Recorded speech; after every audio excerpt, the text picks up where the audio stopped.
ৰাজ্যিক পৰিবহণ কৰ্মচাৰী সন্থাৰ তৰফৰ পৰা অসমৰ মাননীয় মুখ্যমন্ত্ৰী মহোদয়ক আন্তৰিক শ্ৰদ্ধা আৰু কৃতজ্ঞতা জ্ঞাপন কৰিলো।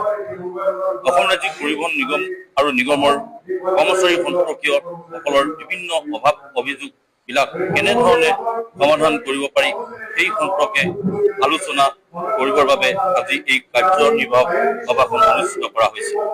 সভাত সন্থাৰ খতিয়াৰ পৰা ধুবুৰী পৰ্যন্ত সকলো শাখাৰ প্ৰতিনিধি উপস্থিত হৈছে আৰু ইতিমধ্যে আলোচনা চলি আছে। আশা ৰাখিছো আলোচনা অন্তত সভাই এক সিদ্ধান্ত গ্ৰহণ কৰিব বুলি আশা ৰাখিছো। আজি অসম ৰাজ্যিক পৰিবহণ নিগমৰ ১ নম্বৰ সমস্যাটো হৈছে ডিপাৰ্টমেণ্টত ৰেগুলাৰ কৰ্মচাৰী একেবাৰে নোহোৱা হৈ গ'ল আৰু লগতে অসম ৰাজ্যিক পৰিবহণ নিগমত দুৰ্নীতিপতীয়া বাছ কিনোৱা ৰাজপথত জনসাধাৰণে নেদেখা হৈ গ'ল।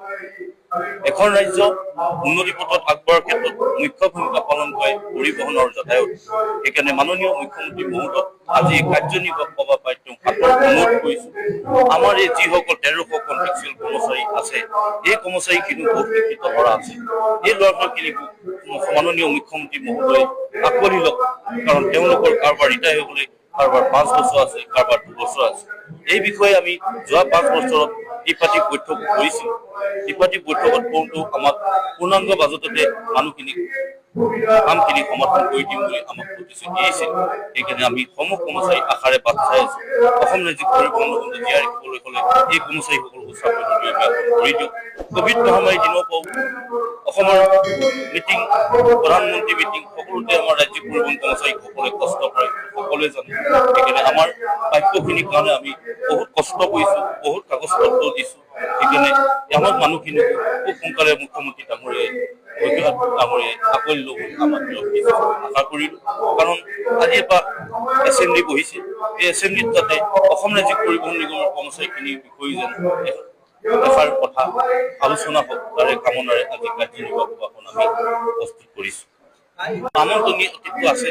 অসম ৰাজ্যিক পৰিবহণ নিগমৰ ৩জন বিষয়া আছে, যিহেতু তেওঁলোক ৰিটায়াৰ্ড পাৰ্চন মানুহ। ৰিটায়াৰ হোৱা মানুহখিনি পানীত হাঁহ নচৰা অৱস্থা হৈছে।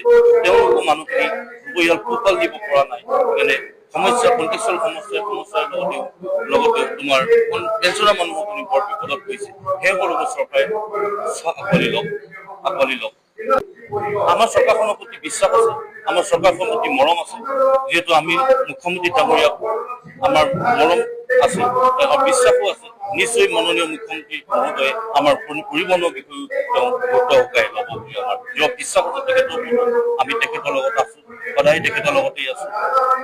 যেনে আমাৰ বৰ্তমান অসম ৰাজ্যিক পৰিবহণ নিগমত বৰ্তমান গাড়ীৰ সংখ্যাটো কমি গৈছে। সেইকাৰণে গাড়ীও দিয়ক, কৰ্মচাৰীখিনি ৰেগুলাৰো কৰক, ডিপাৰ্টমেণ্টটো আগৰ দৰে ঘূৰাই নকৰে।